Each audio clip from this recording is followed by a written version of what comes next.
In the middle of the 17th century, Rio de Janeiro was still a small colonial town, far removed from the bustling imperial courts of Lisbon or Madrid. Yet it sat at the crossroads of competing interests that defined the Portuguese Empire. Founded in 1565 and strategically positioned on Guanabara Bay, Rio was a modest but important settlement, a port through which sugar, hides, timber, and enslaved Africans flowed. Portugal, by then, had just emerged from a tumultuous political period.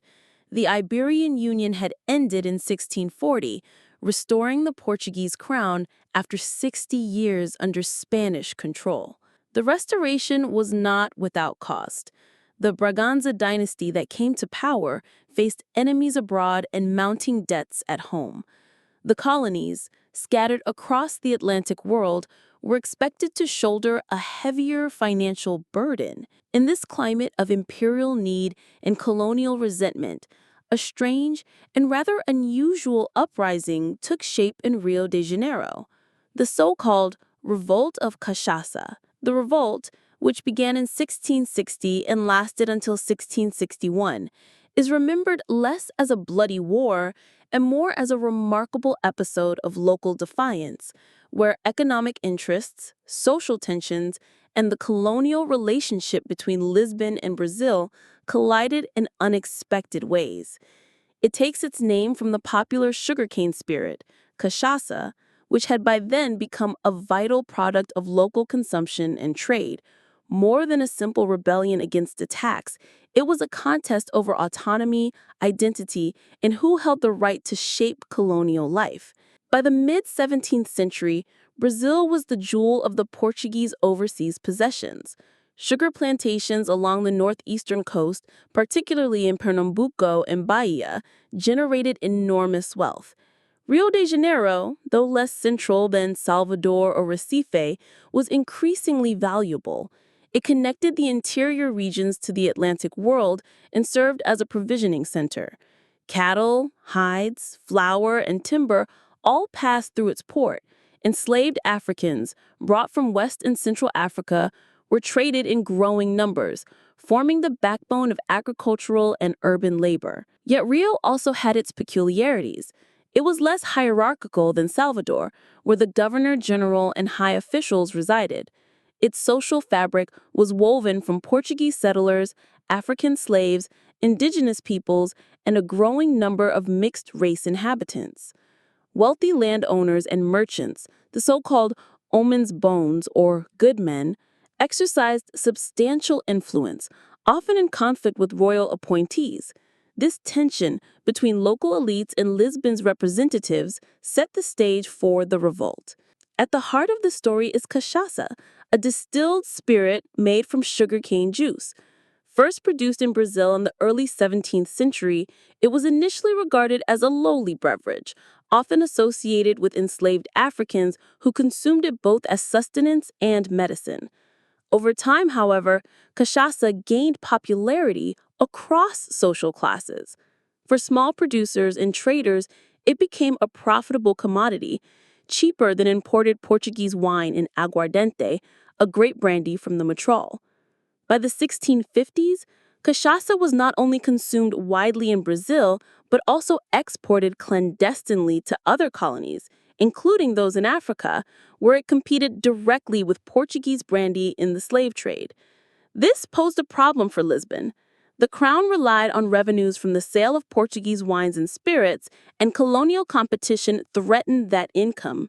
To defend metropolitan interests, authorities in Brazil repeatedly attempted to ban or restrict the production and sale of cachaça. Prohibitions were enacted as early as 1335 and reaffirmed in subsequent decades. In practice, however, the bans were difficult to enforce. Cachaça had become too embedded in everyday life. For the colonists in Rio, restrictions on its sale were not only an economic inconvenience, but also an attack on local autonomy and livelihood.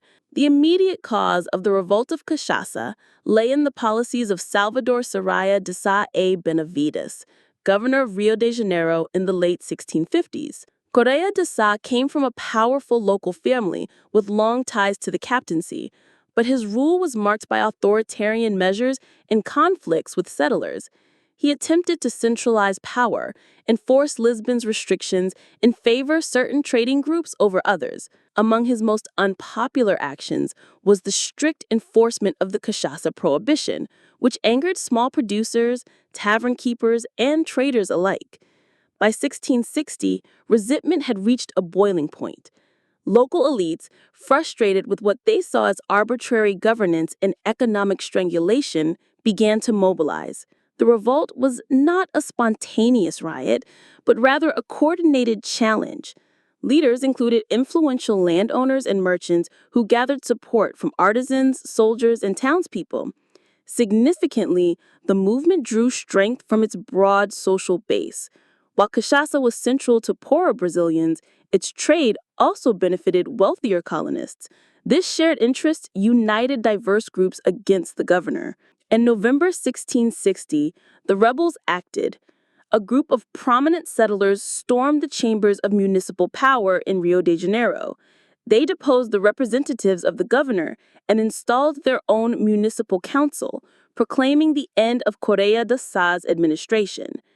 The event, though relatively bloodless compared to other colonial revolts, had the character of a coup. It displaced royal authority with a self-appointed government rooted in local interests. The new administration declared that the prohibition on cachaça was void. Distillers and tavern keepers could once again produce and sell the spirit freely.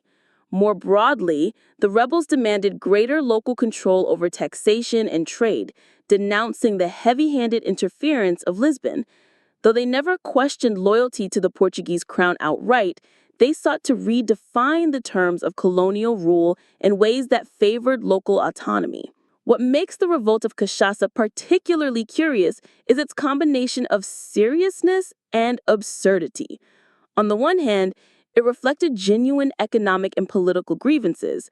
The colonists were determined to defend their livelihoods and resist policies they regarded as unjust. On the other hand, the very idea of a revolt centered around an alcoholic beverage gave the episode a somewhat comical air, at least to later historians. Unlike grand wars of independence or sweeping peasant uprisings, this was a rebellion over the right to drink, trade, and distill a spirit that Lisbon disdained. Contemporary accounts reveal the mix of determination and levity. Rebels held processions, spread proclamations, and insisted they were defending not only their rights, but also their honor.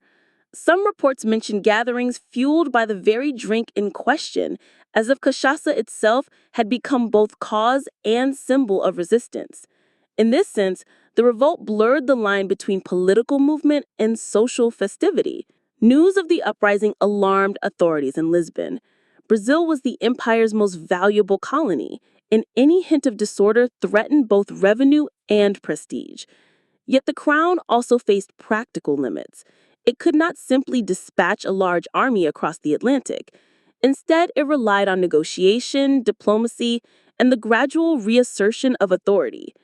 By 1661, royal commissioners arrived in Rio to restore order. They listened to the grievances of the colonists while reaffirming the sovereignty of the crown. Salvador Correia da Sá was removed from office, both to appease the rebels and to signal Lisbon's willingness to adjust policies. The prohibition on cachaça was relaxed, though not entirely abandoned. Over the following decades, restrictions would be reissued and repealed multiple times, reflecting the ongoing tug-of-war between metropolitan interests and colonial reality. The Revolt of Cachaça did not lead to independence, nor did it spark widespread violence. Within a year, royal authority was reestablished and Rio returned to relative calm. Yet the episode had lasting consequences. It revealed the depth of local resistance to metropolitan interference and underscored the increasing importance of cachaça in Brazil's economy. Over time, the drink would evolve from a symbol of resistance to a national beverage, deeply tied to Brazilian identity. For the crown, the revolt was a lesson in pragmatism. Lisbon recognized that absolute control was impossible. Compromise was necessary to keep the colony loyal. For local elites, The revolt demonstrated their capacity to organize and influence policy. Though still subjects of the Portuguese monarchy, they had flexed their political muscle and forced concessions. The Revolt of Cachaça fits into a broader pattern of 17th century colonial unrest. Across Brazil, settlers clashed with royal officials over taxation, trade restrictions, and governance.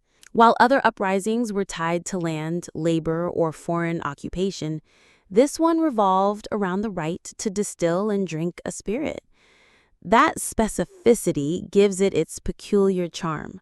In Brazilian historical memory, the Revolt of Cachaça occupies a curious place.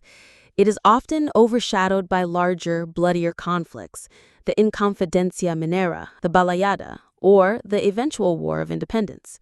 Yet historians and cultural commentators return to it as an example of the early stirrings of colonial resistance and as a colorful anecdote in the nation's past.